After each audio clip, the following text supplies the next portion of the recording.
Teman-teman sekalian, ada kejadian yang unik sekali.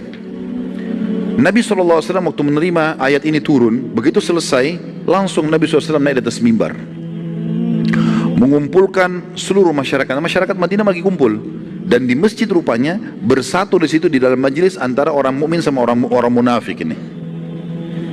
Dan sudah kita jelaskan dari awal perang Tabuk, kalau hakikatnya perang ini adalah antara muslimin dengan siapa? Munafik, ya. Maka Nabi SAW naik di atas mimbar setelah tahmid dan salawat, lalu beliau membongkar satu persatu kedok munafik yang hadir di masjid. Nabi SAW mengatakan setelah tahmid dan salawat, wahai sekalian manusia, di antara kalian ada munafik yang harus kalian kenal mereka. Siapapun yang aku sebutkan namanya, segera berdiri.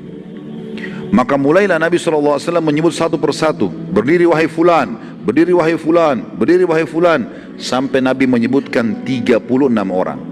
Dan ini 36 orang semuanya pimpinan-pimpinan munafik. Satu-satunya Nabi tidak sebut adalah Abdullah bin Abi Salul. Kenapa gak disebut? Karena satu Madinah sudah tahu kalau dia pimpinan munafik.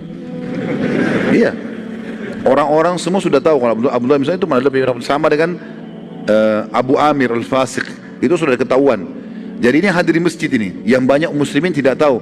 Mereka berteman, tetangga, teman bisnis, tapi orang munafik. Pada saat itu Umar bin Khattab kebetulan telat datang ke masjid, tidak tahu apa yang terjadi di masjid nih. Umar pas masuk depan pintu, ada satu orang lagi menangis di depan pintu. Kata Umar, kenapa kau menangis? Kenapa gak masuk ke dalam? Dia bilang, Rasulullah SAW menghitungku salah satu dari munafik. Langsung Umar mengatakan, semoga Allah menghukummu. Kenapa selama ini kau menyembunyikannya gitu? Nabi SAW satu sisi setelah membongkar orang-orang munafik ini, dan ini kita lihat teman-teman belum pernah terjadi dalam hidup Nabi SAW, membongkar langsung, gitu kan?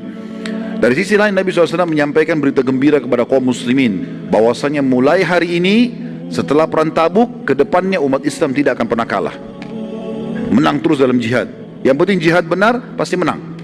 Gak ada lagi kekalahan, gak ada lagi terulang kasus Uhud, gak ada lagi. Sudah, pokoknya mulai sekarang menang terus. Sampai Nabi SAW mengatakan kalian akan menembus wilayah Hira.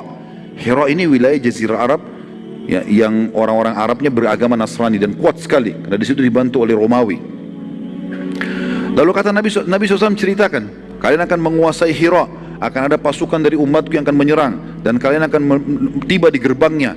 Dan aku sekarang, kata Nabi SAW, diperlihatkan pintu gerbangnya sedang terbuka, dan yang pertama keluar menyerahkan diri di atas unta berwarna merah adalah seorang wanita bernama Syaima binti Nufaila al-Uzdiyah, yang memakai cadar berwarna hitam. Nabi SAW ceritakan ini kejadian nanti terjadi di zaman khilafahnya Umar bin Khattab. Nabi sampaikan sudah saat itu, nanti akan terus berlanjut jihad, kalian sampai menembus wilayah Hira dan menang. Ya, karena wilayah Hira ketakutan, yang paling pertama menyerahkan diri seorang wanita namanya Syaima binti Nufaila. Kebetulan ini adalah adiknya kepala suku. Maka seorang sahabat yang bernama Zakaria bin Yahya, ini cerdas ini. Dia sangat yakin dengan janji Nabi SAW, maka dia bilang, wahai utusan Allah, jadikan Syaima itu, perempuan yang keluar itu, sebagai bagian harta rampasan perangku. Padahal belum terjadi. Nanti kalau itu perang terjadi ya Rasulullah, itu bagianku. Tapi ini kita tahu setelah beliau meninggal ya. Zakaria bin Yahya, ini namanya Zakaria bin Yahya. Jadi kalau Nabi Allah kan Yahya bin Zakaria, ini terbalik. Ya. Zakaria bin Yahya ini ikut dalam peperangan Hira yang terjadi di zaman Umar bin Khattab yang dipimpin oleh Khalid bin Walid. Pada saat itu kebetulan karena di zaman Umar ada sahabat ikut, tapi kebanyakan tabi'in. Banyak yang nggak kenal Zakaria ini siapa. Sahabat iya, tapi bukan sahabat yang banyak meriwayatkan hadis, biasa saja gitu. Bahkan sahabat ini dikenal tidak bisa baca, tidak bisa nulis. Nanti kita lihat bagaimana kasusnya terjadi. Dia ikut di peperangan itu, dan terjadi seperti yang Nabi SAW gambarkan. Begitu pasukan muslimin mengepung berapa hari, mereka mengalah, dan pada saat mengalah, Syaima binti Nufaila al-Uzdiyah ini betul-betul keluar. Seperti Nabi gambarkan, di atas unta merah, pakai cadar warna hitam gitu. Maka waktu itu dia menyerahkan diri. Begitu menyerahkan diri, Zakaria langsung dekati. Dipegang tali kekangan untanya, ini bagianku.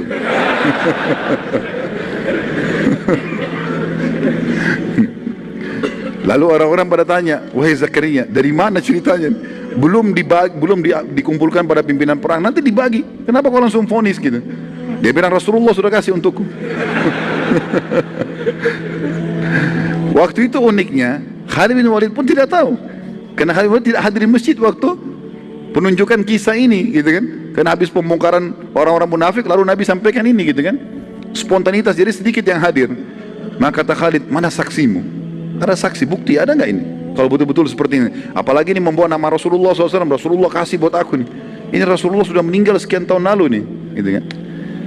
Maka didatangkan saksi-saksi lah. Ternyata ada beberapa sahabat yang hadir betul-betul mereka saksian, mengatakan betul. Memang kami mendengarkan. Tepatnya Muhammad bin Maslamah dan Muhammad bin Bishr radhiyallahu anhuma. Ini kebetulan hadir di masjid waktu itu dan dengar. Maka mereka berdua mengatakan, Muhammad bin Maslamah dan Muhammad bin Bishr ini mengatakan, iya benar, kami dengarkan sendiri tuh. Rasulullah, dia minta sama Nabi, Nabi mengatakan dia bagianmu. Maka gara-gara itu Syaima menjadi harta rampasannya Zakaria bin Yahya. Rupanya waktu Syaima keluar dan menyerahkan diri, kakaknya dia kepala suku namanya Abdul Masih, orang Nasrani tapi turunan Arab. Makanya dinamakan Abdul Masih, ya, hambanya Al-Masih Isa maksudnya gitu ya. Abdul Masih ini bin Nufaila, saudaranya Syaima keluar dengan membawa kesepakatan damai. Tapi masalahnya Syaima sudah menjadi tawanan perang, gitu kan? Abdul Masih lalu menanyakan kepada muslimin, di mana adik saya tadi Syaima?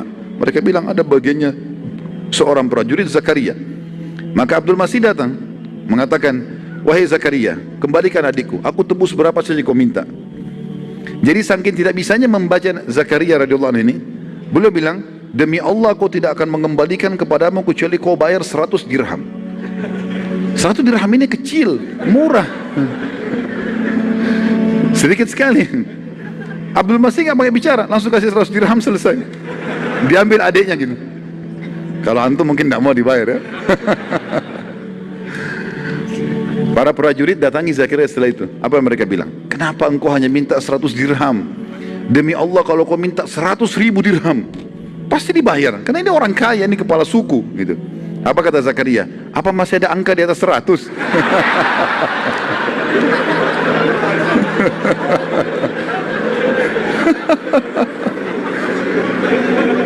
Jadi luar biasa polosnya gitu kan. Nggak bisa baca, nggak bisa hitung gitu. Sama dengan antum cuma tahu ada nilai 1.000 rupiah aja, nggak tahu ada 100.000, nggak tahu ada miliaran gitu. Udah selesai, seperti itu aja. Jadi akhirnya lepaslah Syaima dengan 100 dirham saja. Baik, itu selesai penyampaian Nabi SAW. Bubarlah orang di masjid pada saat itu. Itu tambahan tadi ya. Itu tambahan karena penyampaian Nabi SAW sampai ke pembebasan Hira tadi, dan bagaimana Zakaria minta Syaima menjadi bagiannya. Kasus masalah peperangan tadi yang terjadi zaman Umar itu tambahan informasi untuk menguatkan berita tadi.